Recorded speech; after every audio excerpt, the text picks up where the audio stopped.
Yan. So, reviewin natin saglit itong DIY PCP ko. So, yung receiver lang ang binili ko dito. The rest, ito yung bat. Yung bat ginawa ko na yan. Tapos ako na rin nagkabit ng barrel, tank, at regulator niya. So, yan. So, itong receiver na to guys is galing kay Kalinga PCP or Kalinga Ergan kay Sir Chando.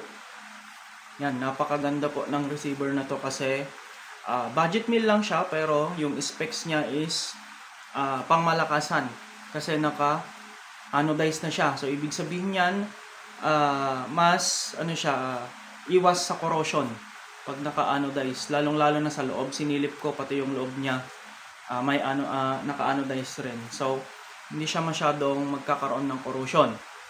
And then, next, naka-brass bulb ito. Yung bulb housing niya is brass. 16mm yung butas ng barrel niya. So, standard. Marami kang pwedeng barrel na ilagay without any modification. Tapos, swing type, hammer type PCP. Yan yung swing niya. May stopper yung swing. Adjustable trigger, adjustable hammer spring. Yan. Yan. So, ang setup nito ngayon is naka 1,400 or 1,500 yung output. So, pumapalo siya ng 850 FPS based dun sa chronograph ko. Nung nilagay ko sa 1.8 to na test ko, pumapalo siya ng 900 plus, 907 FPS nasa ano ko yun, nasa short videos ko. Yan, tapos ito, may design rin siya sa gilid. Naka Weaver or Picatinny rail na siya. Ayan. Tapos yung kinabit ko lang pala na barrel dito is yung ordinary lang na brass barrel. Yan. So itong ordinary na brass barrel guys, yung nabibili sa mga online, Shopee at Lazada guys. Hindi yan plug and play. So yung iba nagrereklamo, nakikita ko doon sa mga review na pangit daw tumama. Kasi nga, nung pagdating nito, pangit yung crowning. Meron siyang bar. So, sasabit talaga pellet doon, papangit ang tama. Ang ginawa ko, nire-crown ko siya. Yan. Tapos, dito rin sa chamber niya, ang rough ng pagka-chamber. So, ginawa ko, niliha ko lang hanggang kuminis para smooth isuot yung pellet. Yun lang, hindi siya plug and play. Kailangan mo talaga siyang i-rechamber at saka re-crown. Pwede namang DIY. May pinost na akong video kung paano i-DIY yung mga yon. Okay, so yung nilagay kong tank dito is 300cc or 0.30 liter na tank. Regulator, China lang yan. 1.8 output pero ginawa kong 1.4 lang. Yan. So smooth din siya i-cap. Yan. Tapos ang isa pang nagustuhan ko dito is yung height ng receiver niya. Yan. Kapag ka nakakabit na sa stock, mababa lang. Yung iba kasing hammer type, napakataas ng receiver niya. So, ang mangyayari kapag ka sobrang taas ng receiver, mataas yung scope mo rin. So, mahirap siyang silipin. Tsaka pangit tignan. Hindi naman sa pangbabash, pero pangit tignan pag sobrang taas ng receiver, no? Ito, saktong-sakto lang yung height niya.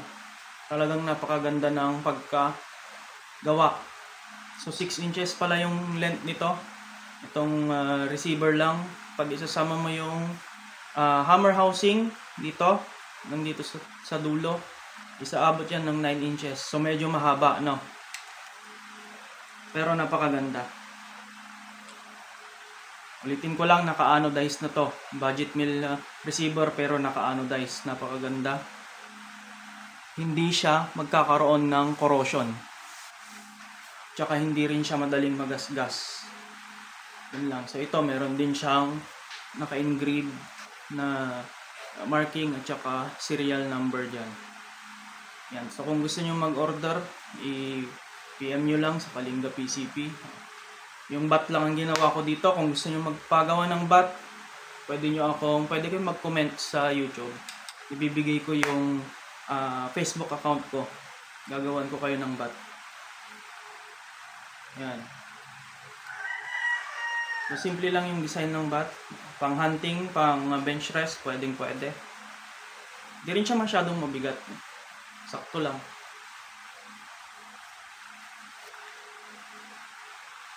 So, yung accuracy nito, ititest ko pa. Sa accuracy naman guys, wala naman masyadong kinalaman yung receiver doon. Ang importante lang sa accuracy is yung barrel. So, kung pangit tumama, edi palitan ng barrel. Ganun lang yan. Yung finishing ng wood stock natin, ayan. So, naka flat clear lang yan and then sanding sealer. Para labas talaga yung itsura ng wood. So, hindi ako masyadong naglalagay ng mga glossy finish like yung varnish tsaka clear coat na glossy. Ayaw ko. Gusto ko yung parang ano lang siya. Satin finish lang siya. Yan. So, natural na natural yung wood niya. Smooth siya kasi may sanding sealer. So, sa mga gumagawa ng bat dyan, yung magdi-DIY, no, gawin nyo, sanding sealer nyo muna and then patuyuhin. Tsaka nyo lihain ng 320 grit. Tsaka kayo mag-apply ng finishing coat. Clear coat man yan o flat clear coat. Pwede. So, ang kalalabasan kasi nun is magiging smooth siya. Pag hindi mo kasi nilagyan ng sanding sealer, magkakaroon yan ng mga pores. Yung butas na maliliit. Magaspang yun, parang liha kapag hahawakan mo. So, kailangan nakasanding sealer siya. Yan. So, ito pala is meron nang nagmamayari, inampon ng katrabaho ko. Siya yung nagpagawa dito sa bat. Yan. Ireregalo niya daw sa kanyang father. Yan. Ngayong Christmas. So, swerte ang makakakuha nito. Swerte ng kanyang papa. Yan. So, yun lang yung review ko dito sa Kalinga PCP. Kung nagdadalawang isip kayo, bumili na kayo nito.